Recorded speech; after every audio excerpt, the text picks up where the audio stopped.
नमस्कार बंधुरा केमन आछो तोमरा सबाई सकाल सकाल उठेई किन्तु तोजो आमार पीठे उठे गेছে আর আমাকে ঘোড়া বানিয়ে দিয়ে একেবারে চড়া শুরু করে দিয়েছে। পান্ডুয়াতে এসে এটা আমাদের দ্বিতীয় দিন আর এখানে এসে কিন্তু বেশ মজা হচ্ছে আর এখানে কিন্তু তোজো এসে বেশ খুশি। সকাল সকাল মোরগের ডাক নিজেই ডেকে আমাদেরকে শোনালো আর তারপরে কিন্তু গরুর ডাকও কিন্তু নিজেই আমাদেরকে ডাকছিল আর তারপরে আমাকে ঘোড়া বানিয়ে আমার উপরে চড়ে গিয়েছিল। জানি না গরু না ঘোড়া কী বানিয়েছে। তারপরে কিন্তু আমাদের সামনে চলে এলো গরম গরম মাছের ডিম। হ্যাঁ, তোমরা হয়তো আগের ভিডিওতেই দেখেছো যে আমাদের বাড়িতে মানে যে বাড়িতে আমি এসেছি ঘুরতে সেখানে কিন্তু বড় বড় মাছ এসেছিলো আর সেই মাছের ডিম আমাকে কিন্তু ভেজে দেওয়া হয়েছে। আর এই মাছের ডিমটা এত সুন্দরভাবে মেখে ভাজা হয়েছিল যে এত সুন্দর লাগছিল খেতে বলে বোঝানো যাবে না। আমাদের ওখানে তো তবু ওই যে ছোটো ছোটো ছোটো ছোটো দানা দানা মতো আমরা ফিল করতে পারি, তবে এখানে কিন্তু একেবারে মিহি কী যে সুন্দর খেতে লেগেছিলো বলে বোঝাতে পারবো না। এদিকে দীপ্তি দিয়েও খাওয়া দাওয়া করছিল আর তার সাথে ছিল কিন্তু তোজো। এদিকে তোজোও কিন্তু শুয়েছিল, আমি ওকে কতবার করে জোর করলাম একটু খা একটু খা একটু খা, সে তো মুখ ফিরিয়ে নিচ্ছে মায়ের কাছ থেকে, যদিও একটু খেয়েছে আমার কাছ থেকে আর খেলো না। এদিকে দীপ্তি দিয়েও ভিডিও করছিল। তারপরে আমি একটু ছাদে এসেছিলাম আর কত সুন্দর দেখো এই যে পিগলেটগুলো এখান থেকে যাচ্ছে, বেশ দেখে ভালো লাগলো। চাকচাক এত পিগলেট আমি কিন্তু এই প্রথমবারই দেখলাম সেই অর্থে। তো ছাদে এসেছিলাম আর ছাদে আসতে আমার বেশ ভালো লাগে। আর ছাদে এসে ভয়েস ওভারেরই কাজ করছিলাম, কারণ নিচে এত সবাই কোলাহল করছে, হই হুল্লোড় করছে। আসলে ঘুরতে এসে তো এরকমটা করবেই বলো, তাই ছাদটাই আমার কাছে সবথেকে শান্ত জায়গা মনে হয়েছে, তাই সেখানেই চলে এসেছি। যদিও সেখানে কিছু কিছু আওয়াজ আসছিল, তাও আমি সেখানে জায়গাটাই বেছে নিলাম। তারপরে কিন্তু দুপুরের খাওয়া দাওয়াটা করার আগে আমরা একটু বেরিয়ে পড়েছিলাম, স্নান টান সেরে আমি একটু বেরিয়ে পড়েছিলাম এখানে চারিদিকটা ঘুরে দেখতে। আর আমাদেরকে আজকে হেল্প করেছিল অতনু, মানে ভাই বলতে পারো, আমার থেকে ছোট তাই ভাই বললাম। আর তার সাথে ছিল তোজো, আমরা তিনজনে একটু বেরিয়ে পড়েছিলাম। আর এখানে এসেই কিন্তু বেশ সুন্দর একটি পুকুরের দেখা মিলল। আর এই পুকুরটা পানায় ভর্তি থাকলে কী হবে, এখানে নাকি ব্যবহার করাই হয়। আর আমি একটু ঘুরে ঘুরে যাচ্ছিলাম আর এদিকে কিন্তু টুকটুক করে পা ফেলে এগিয়ে যাচ্ছিলাম। চারিদিকে গোবরের একটা গন্ধ, জানি না কার কেমন লাগে, তবে এই গোবরের গন্ধ কিন্তু আমার বেশ ভালো লাগে, সুন্দর। আর এতে অ্যান্টিব্যাকটেরিয়াল অনেক কিছু মানে এলিমেন্ট থাকে কিন্তু, যেটা আমরা সাইন্টিফিক্যালি জেনে থাকি। এখানে এক ঝাঁক কিন্তু দেখতে পেলাম হাঁস, বেশ সুন্দর লাগছিল। ওদেরকে উড়িয়ে জলে নামিয়ে দেবো নাকি ওপরেই থাকবে সেসব ভাবার আগেই কিন্তু আমি এখান থেকে একটু এগিয়ে গেলাম, কারণ অতনু অনেকটা এগিয়ে গেছে। আমি ভিডিও করতে করতে অনেক পিছনে পিছনে আসছি, এখানে আমি সেরকমভাবে কিছুই চিনি না, তাই ওদের সাথেই আমাকে কিন্তু যেতে হবে। আর এই দেখো চারিদিকে কি সুন্দর সবুজ আর দেখতেও বেশ ভালো লাগছিল। তবে রাস্তাগুলো বেশ পাকা, আমাদের ওখানে রাস্তার যা অবস্থা তার থেকে কিন্তু এই গ্রামীণ রাস্তাঘাটগুলো বেশ ভালো লেগেছে আমার। হয়তো লাইটের কিছু সমস্যা থাকতে পারে, তবে এই সমস্ত জিনিসের কিন্তু উন্নতি কোনো দিকেই পিছিয়ে নেই। গ্রাম মানেই যে আমাদের থেকে নিচু আর আমরা হচ্ছি উঁচু, সেই ধারণাটা কিন্তু যে মানুষটা পোষণ করে তাদের একবার হলেও বিভিন্ন গ্রামে গিয়ে ঘুরে আসা দরকার এবং দেখে নেওয়া দরকার যে সেই সমস্ত গ্রামগুলো আজ শহরের থেকেও কিন্তু শতগুণে উন্নত হয়ে গেছে। আর এখানেই একটা গরু দেখা মিলল, সে কিন্তু আপন মনে ঘাস খাচ্ছিল আর আমি ভাবলাম এদিকটা ঘুরে দেখাই। এদিকেও একটা পুকুর ছিল, তবে বেশ কিছু গাছ পাকড়ের আড়ালে এই পুকুরটা কিন্তু প্রায় চাপাই পড়ে গেছে বলতে পারো। এখানে দেখতে পেয়েছিলাম একটি গরু স্নান করছে, গরু এবং মোষ উভয়ে স্নান করছিল।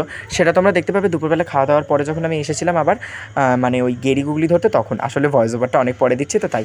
ওই যে পুকুরটা দেখতে পাচ্ছ মাঠের ওপরে, ওইখানে কিন্তু গেরি ধরতে এসেছিলাম।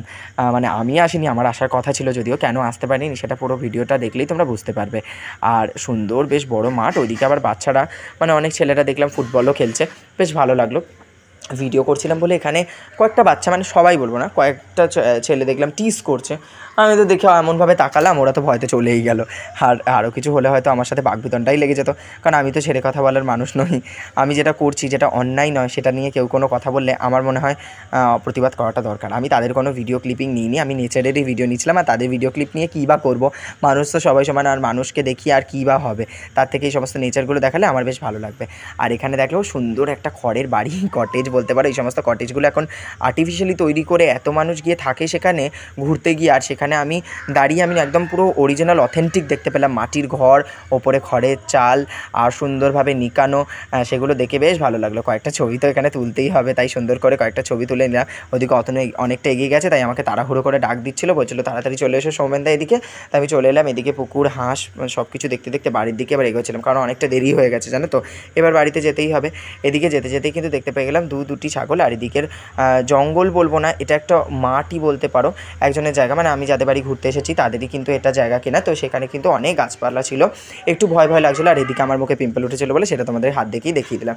হ্যাঁ, জানি না কেন এখন খুব পিম্পলের প্রবলেম হচ্ছে। তোমরা যারা যদি কোনো সলিউশন জেনে থাকো আমাকে জানিও, মানে ডক্টর দেখানো ছাড়া আর কোনো সলিউশন যদি জেনে থাকো। আর এদিকে দেখো দুটি ছাগলের সাথে দেখা হয়ে গেল, ওরাও কিন্তু আপন মনে নিজেদের মতো করে ছিল আর আমাদের দিকে একটু দেখছিল, মানে আমি একটু অচেনা লোক তো, তবে ওরা বাধা ছিল তার জন্য আমি একটু নির্ভয়ই এদিক থেকে আসতে পারলাম বলতে পারো।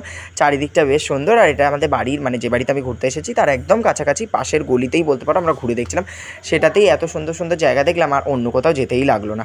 এখানে নাচের ভিডিও শ্যুটের কথা ছিল, তবে আজকে তো যে কোনো কারণবশত হলোই না, তবে পরশু দিন করার কথা রয়েছে, সেদিন দেখা যাক হয় কি না। চিন্তায় রয়েছে নাচের ভিডিওগুলো হলে ভালো হয়। দেখো টুক করে আমি কিন্তু বাড়ির ভেতরেও চলে এলাম, ওইদিকে অতনু চলে এসেছে ইতিমধ্যে আর তোজোকে রাখে দিয়েছে। তারপর আমি চলে যাই স্নানে, আর স্নান করে এসে কিন্তু একেবারে খাবার পাতে তোমাদের সাথে দেখা হচ্ছে। এই দেখো যেমন কথা তেমন কাজ, চলে এসেছি খেতে। আর খাবারে কিন্তু আজকে কি জমজমাট ছিল, তোমরা মনে হয় লাঞ্চ থালিটা আগেই দেখে ফেলেছো কিনা জানি না, তবে এখানে ছিল গরম গরম ভাত, এদিকে ছিল মোচার তরকারি, এদিকে ছিল মাছের ডিমের বড়া যেটা একটু আগেও খেয়েছি, সাথে ছিল ডাল গরম গরম, আর তার সাথে কিন্তু পমফ্রেট মাছের ঝাল কাম ফ্রাই। হ্যাঁ, ঝাল আর ফ্রাই একই রকমই ছিল কিছুটা বলতে পারো, আমার বেশ ভালো লেগেছে। আর পমফ্রেট মাছটা বেশ ফ্রেশ ছিল, কারণ তোমরা আগের ব্লগে দেখতে পেয়েছো যে একদম কিনা আনা হয়েছে টাটকা মাছ, আর সেটাকেই কিন্তু তারপরেই কিন্তু সুন্দর করে ভেজে নেওয়া হয়েছে, আর তারপরে ফ্রাই করে এরকম একটু ঝালঝাল করা হয়েছে, একটু গ্রেভিতে ফেলে টস করে নেওয়া হয়েছে।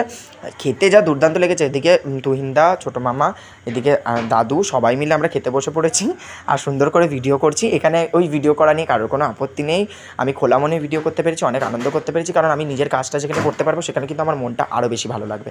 দেখো এক জায়গায় ঘুরতে এসেছি ঠিকই, তবে আমার কাজের তো শেষ নেই, জানো তো আমার ফোনে স্টোরেজের ভীষণ প্রবলেম, তার জন্য আমি অনেক মানে ভিডিও যে প্রচুর করব এমন কোনো সিচুয়েশান পাই না। আমাকে প্রচুর ভিডিও করা যেরকম হয় সেরকমই কিন্তু আমাকে ভিডিওগুলোকে তাড়াতাড়ি করে এডিট করে আমাকে দিয়ে দিতে হয়, কারণ ভিডিওগুলো এডিট করে পোস্ট করে দিতে পারলে তারপরে আমি ডিলিট করে আমার স্টোরেজটা ক্লিয়ার করতে পারি। আমার ফোনে কিছু প্রবলেম হয়েছে, তোমরা অনেকেই বলেছো দাদা নতুন ফোন কেন। বিশ্বাস করো আমিও কিন্তু কিনতে চাই, তোমাদেরকে ভালো কোয়ালিটির ভিডিও দিতে চাই, কারণ আমার তো এটা কাজ, আর কাজটাকে যদি ইমপ্রুভ করা যায় তার থেকে তো ভালো কিছু হতে পারে না বলো। তবে আমি সত্যি কথা বলছি, সেই স্কোপটা আমি পাচ্ছি না এই মুহূর্তে দাঁড়িয়ে। আমার কলেজের অ্যাডমিশন শুরু হচ্ছে তোমরা জানো 24 জুন থেকে। তারপরে আমার বেশ কিছু কাজও রয়েছে, মানে ধরো কলেজে ভর্তি হব, মানে অ্যাডমিশন তো শুধুমাত্র ওই ফর্ম ফিল আপেই হয়েছে না, ফর্ম ফিল আপেই এখন যেহেতু আমরা জেনারেল কাস্ট তার জন্য আমাদের পার ফর্ম ফিল আপে আমাদের পড়ে হচ্ছে 500 টাকা করে। তো আমি যদি 4-5টা কলেজেও অ্যাডমিশনের জন্য ফর্ম ফিল আপ করি সেখানে আমার 2-3 হাজার টাকার উপরে খরচ আছে, তারপরে অ্যাডমিশনের খরচ, বই কেনার খরচ, প্রচুর কিছু রয়েছে। সেই সব কিছু একটু মেটাই, একটু স্টেবল হই ফিনান্সিয়ালি, আর একটু কয়েক মাস ইনকাম করে নিই আমি, তারপরে কিন্তু অবশ্যই আমি তোমাদের সাথে ভিডিও শেয়ার করব। আর যখন ভয়েস দিচ্ছি তখনও বুঝতে পারছো আমরা একটা আনন্দ উৎসবে একটি বাড়িতে ঘুরতে এসেছি, সেখানে কোলাহল হবেই, তাই পাশ থেকে আসা শব্দগুলোকে তোমরা একটু ইগনোর করে নিও। অনেকগুলো কথা তোমাদের সাথে এই প্রকৃতি দেখাতেই গল্প করলাম। আসলে প্রকৃতির কথা কি বলবো, এগুলো তো আমাদের নিবিড় একটা সম্বন্ধ রয়েইছে এর সাথে। খাওয়া দাওয়া করার পরে ঘুরতে তো বেরিয়েছি, আর তোমাদেরকে যে কথাটা বলছিলাম আর কি, যে আমি খুব শীঘ্রই একটি ফোন নিতে চলেছি, আর চেষ্টা করব একেবারে আইফোনই নেওয়ার। যদি ইএমআইতেও নিতে হয় ইএমআইতেও নেবো, কিন্তু আইফোনটাই নেওয়ার ইচ্ছা আছে, কারণ তোমাদেরকে বলে রাখি সবথেকে বেস্ট কোয়ালিটি কিছু দিতে পারবো। আর 1 মাস 2 মাসের মধ্যে কিন্তু আমি অন্য যে কোনো ফোন যেগুলো নিতে চাইছি, আমি হয়তো ওই 10 to 15,000 বা 20,000-এর মধ্যে সেগুলো কিন্তু নিয়ে নেওয়া সম্ভব, কিন্তু আমি চাইছি একেবারে আইফোনটাই নিতে। আর আইফোনের কোন ভার্সনটা একটু কম দামে হবে আমাকে বলো, আইফোন 13 বাদে। 15-এর দামটা তো আমি দেখছিলাম ফ্লিপকার্টে 67,000, কখনো দেখাচ্ছে 62,000, মানে মনে হয় প্রাইস আপ ডাউন করে রোজই, আমি এমন দেখছি। তোমরা যদি জেনে থাকো যে 50,000-এর মধ্যে কিছু যদি হয়ে থাকে, মানে ইএমআই সিস্টেমেই অবশ্যই আমি নেব, কিন্তু তোমরা যদি কিছু জেনে থাকো অবশ্যই আমাকে কমেন্টে জানিও। আমি খুব শীঘ্রই নিতে চাই, কারণ তোমাদেরকে ভালো ভিডিও কোয়ালিটি আমি দিতে চাই, কারণ শর্টসে আমার খুব বাজে ভিডিও কোয়ালিটি আসছে। ভ্লগের যতটুকু আমি তোমাদের সামনে আমি সার্ভ করতে পারছি, ভ্লগটা যতটুকু ভালো হতে পারছে, কারণ আমার পোর্ট্রেটে যেহেতু এটা ব্যাক ক্যামেরাতে বেশিরভাগ ভিডিও শ্যুট হয়, আর ফ্রন্টে একটু কম হয়, আর শর্টসটা তো বেশিরভাগই ফ্রন্টে বেশি হয়, তো সেজন্য কিন্তু আমার ভীষণ প্রবলেম হচ্ছে। তোমরা যদি কেউ জেনে থাকো কিন্তু আমাকে অবশ্যই কমেন্ট করো, সাহায্য করো। তারপরে কিন্তু আমরা বেরোলাম, আর বেরোনোর পরে খাওয়া দাওয়া করার পরে আমি আর দীপ্তিদি বেরিয়েছি। আর এখানে দেখো এই যে মোষগুলো কিন্তু স্নান করছিল, আমার দেখেও কেমন লাগছিলো, মানে ওদের এতটাই গরম লেগেছে যে ওরা যে সাধারণ পুকুর যেখানে বেশি জল রয়েছে সেখানে না গিয়ে ওরা কিন্তু এই ঘাস পাতা সমেত যে পুকুরগুলো ছিল সেখানে চলে এসেছে। এদিকে চাষের কাজ হচ্ছে, এই জমিটাকে বললো ধুয়ে পরিষ্কার করে আর নিচে কিছু মাটি কোপানো হচ্ছে, যেমনটা আমাদের এখানকার আঞ্চলিক মানুষরাই জানালো তেমনটাই আমরা বুঝতে পারলাম। এখানে বেশ জল দেওয়া হয়েছে আর ওরা কিন্তু মাটিটাকে সুন্দরভাবে কোপাচ্ছে। বীজ বুনছিল কি না সেটা বুঝতে ঠিক পারলাম না, কারণ হাতে কিছু ছিল না ওদের, তবে দেখতে বেশ ভালো লাগছে। যত দূরেই তাকাই শুধু সবুজ আর সবুজ, তেপান্তরে মাঠ যেন শেষ আর হয় না, চারিদিকে সবুজ গাছপালা বন বাদারে ভরে উঠেছে। কী দারুণ অপরূপ সুন্দর এ প্রকৃতি ধরা, আমারও মা, আমারও মা।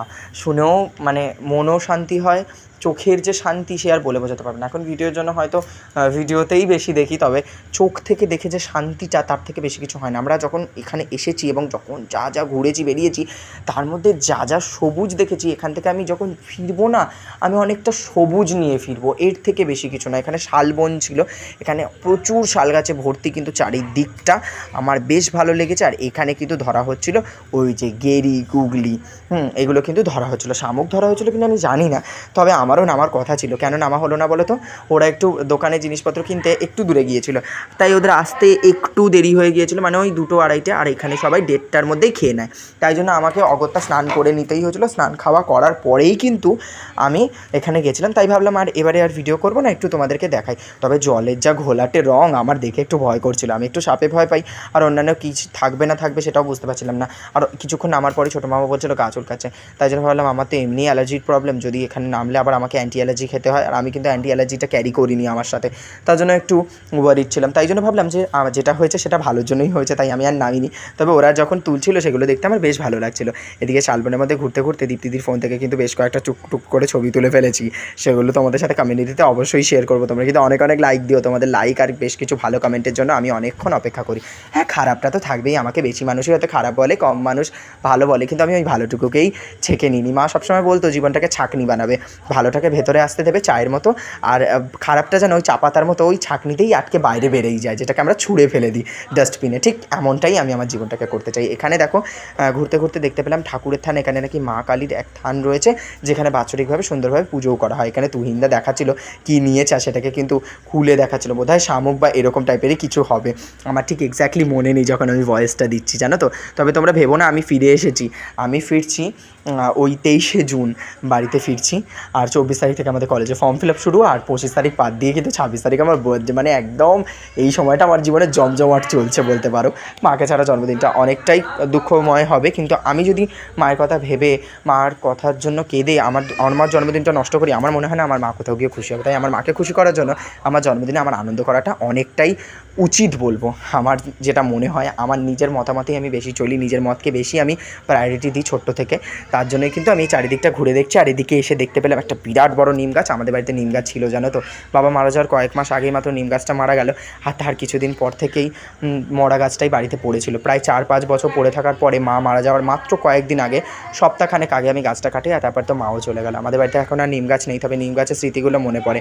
যখন আমাদের বাড়িতে নিম গাছ ছিল তখন কিন্তু ছোটো থেকে দেখেছি আশেপাশের অনেক মানুষ নিম গাছ থেকে পাতা নিয়ে যেত, আর সেই নিম পাতা দিয়ে কত কিছু হতো। আমাদের বাড়িতে নিম বেগুন হতো, নিম দিয়ে আরও কত কিছু রেসিপি হতো, সব কিছুর নামও হয়তো অনেকটা ভুলে গেছি। ছোটোবেলায় তো ঠাম্মা নিম পাতাকে বেটে আর রস করে আমাদের জোর করে খাইয়ে দিত, খুব কাঁদতাম আমি ঝিনুকে করে যখন আমাকে খাওয়াতো। আর এদিকে দীপ্তিদি কি একটা ফল তুলেছে, যেটার নাম নাকি পুতুল ফল, জানি না এটা কি। বাড়ি ফিরেই দেখলাম এখানে যে আনা হয়েছিল গেরি গুগলি আর ঝিনুক শামুক, সেগুলো কিন্তু ছাড়িয়ে নেওয়া হচ্ছিলো, কারণ রাত্রেবেলা এটাই রান্না হবে। আর তোমাদের কিন্তু খাওয়া দাওয়ার ভিডিওটা অবশ্যই শেয়ার করবো রান্নাঘরে। আর তেমন উকিঝুঁকি মারছি না, কারণ এই সময়টা আমি একটু ফ্রি রয়েছি, সবার সাথে গল্প গুজব আড্ডা মেরে কাটাচ্ছি, কারণ বাড়ি ফিরলেই তো সেই আবার কাজের ফিরিস্তি, ওই রান্না করো, বাসন মাজো, কাপড় কাচো, খাও দাও, টিউশন পথে যাও, আঁকা শেখাতে যাও। তাই সব কিছু থেকে বেরিয়ে এসে 3 দিনের এই বিরতিটা আমার বেশ ভালো লাগলো। সুন্দর একটা হলিডে কাটালাম বলতে পারো, অনেক দিন পর, বা প্রায় প্রথম। কেমন লাগলো জানিও।